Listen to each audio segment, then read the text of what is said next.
Salut à tous, j'espère que tout le monde va bien. On se retrouve aujourd'hui pour la market update sur le BTC, le Forex et le Gold. Donc pour le BTC, on a une impulsion ici. Donc, on va regarder l'impulsion en question qui part d'ici, d'accord?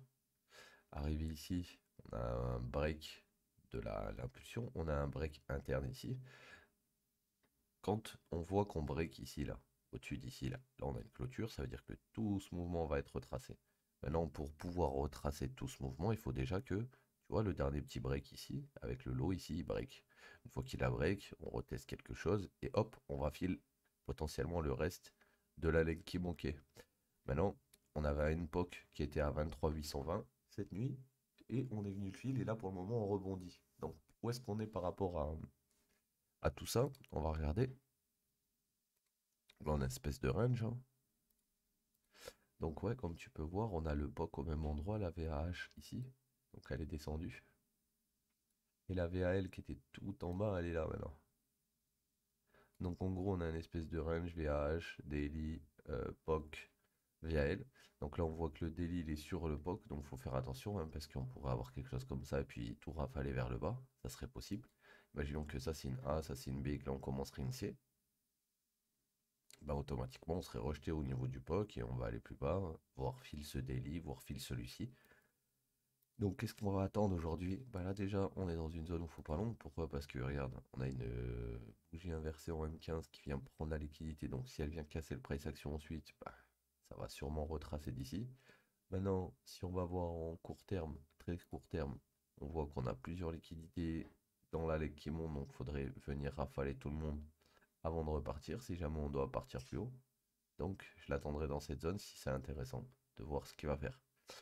Sinon, pour le short, faudrait attendre potentiellement qu'il revienne aux alentours des 25 000.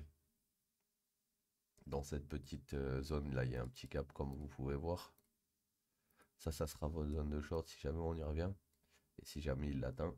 Mais pour le moment, je doute. Vu que là, on est en train de range, on a une grosse div, on a une div aussi ici, ça va sûrement casser. Donc pour aujourd'hui, attendre qu'on revienne vers les supports, donc soit value à low, soit une POC, soit le prochain daily.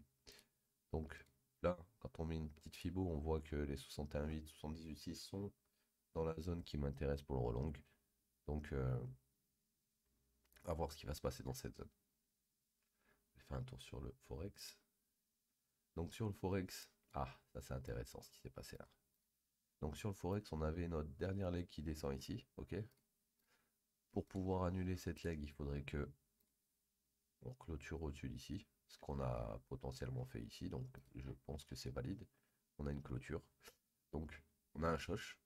On a notre liquidité interne ici. On avait notre inducement ici, il a été pris. Ok.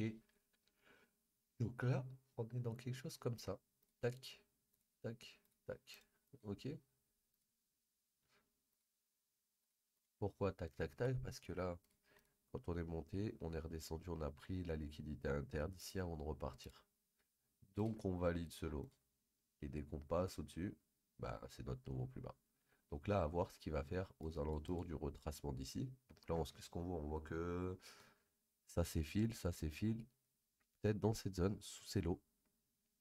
Donc déjà, dans un premier temps, on met une fibo, on attend qu'on revienne sous le niveau des 50% et après on voit ce qu'il fait. Donc lui, choche interne ici, choche global ici. Si on repasse tout ça en clôture, c'est un choche terme. C'est le sell side liquidity, donc on en a un rebond sûrement. Donc là, potentiellement, si là je passe en dessous, c'est un choche. Donc à voir ce que ça va faire. L'inducement a déjà été pris, donc ça serait l'inducement ici du coup. Parce que l'on est passé au-dessus, donc non, l'IDM il est là, l'engineer liquidity il est là de cette leg. Ouais, c'est ça. Donc là, on vient de casser au-dessus, ça, IDM pour le moment. Et là, engineer liquidity, on va dire ici. Ok. Ça, c'est pour cette leg tant que ça n'a pas cassé. Si jamais ça casse, on a L. Et bah, du coup, mon choche, c'est mon IDM de ma grande leg. Ok. Donc là, soit on revient ici et on part plus haut, soit on revient ici, on casse, on revient test, on va plus bas, ensuite on va plus haut. Ok? Dans tous les cas, il a choche là. Donc pour pouvoir continuer de descendre, il faudrait que cette boule, on clôture en dessous et qu'ensuite on vienne retest et qu'on redescende plus bas. Donc pour moi, là, on a un potentiellement changement de market structure sur Euro USD. On va aller voir le GBP USD. GBP USD qui nous fait la même chose. On a une reprise ici avec un boss. Là, on voit qu'on est repassé au-dessus. On a pris l'inducement, on repasse au-dessus. Donc là, on a juste clôture au-dessus et on retrace. Donc pareil, même système, même principe. On va voir si le retour est bullish ou pas. Est-ce qu'on repasse en dessous des lows ou pas? Normalement, non. Donc là, ce que j'aimerais bien voir, c'est venir prendre toute la liquidité interne, donc potentiellement ici, et revenir là-dedans. Donc ça, c'est pour la zone boule. Et la zone beer, bien sûr, elle est juste là, là, ici, au-dessus des mèches. Voire même là, là. Hop. Parce que là, si je regarde ici, on a méché au-dessus, plus ça. Donc ouais, c'est ça, hein. Là, par là, là. Dans tous les cas, si on passe au-dessus d'ici, on choche. Donc là, on pourrait passer en dessous et descendre et corriger. Mais je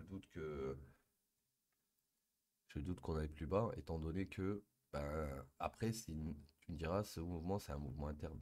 Si tu prends le mouvement complet qui a commencé ici, tu as un boss, ensuite là, on revient, notre du semaine, on repasse en dessous, donc oui, c'est ça. C'est un mouvement interne de cette leg. Donc pour le moment, on pourrait venir chasser tous ces highs aussi, d'accord? Donc attendre le retracement et voir ce que ça dit ensuite. Si jamais ça enfonce tout, ben, on attendra le retracement dans l'autre sens pour shorter. Et on va finir avec le gold. Donc le gold, pareil. Ah, dommage, putain, je voulais le. Pareil. Heureusement que je l'ai pas pré-shot dans un sens parce que je voulais le pré-shot ici juste avant le shosh. Il m'aurait fil par exemple ici. Il y avait ce mouvement, mais il n'aurait pas suffi. Donc là, je vois qu'on est passé clairement au-dessus de la zone. On a une bougie qui a clôturé au-dessus, donc là c'est bullish pour moi. Là, ça devient bullish pour moi. La BOI qui m'intéresse en plus, c'est clairement cette bougie. Donc là, hop, là, on va mettre ça comme ça. Ça, on va le mettre ça comme ça.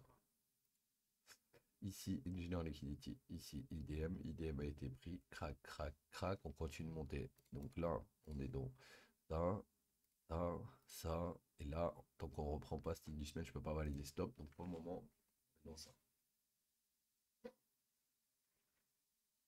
Donc, vu qu'on est dans ça,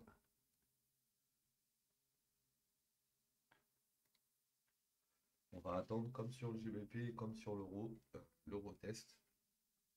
Soit de l'Engineer Liquidity, soit de cette bougie là qui a pris la liquidité, ce serait parfait. Et ensuite, on voit si ça va plus haut. Ok les mecs? Donc voilà, c'était la petite market update de cette semaine, du début de semaine. Là, je vois que j'ai pas mal de coins qui ont potentiellement choche bullish. Donc on peut espérer avoir une semaine qui monte, à voir. On va voir comment ça va évoluer au niveau de demain et après-demain. Donc voilà l'équipe, passez une bonne journée et je vous dis à demain. Ciao tout le monde.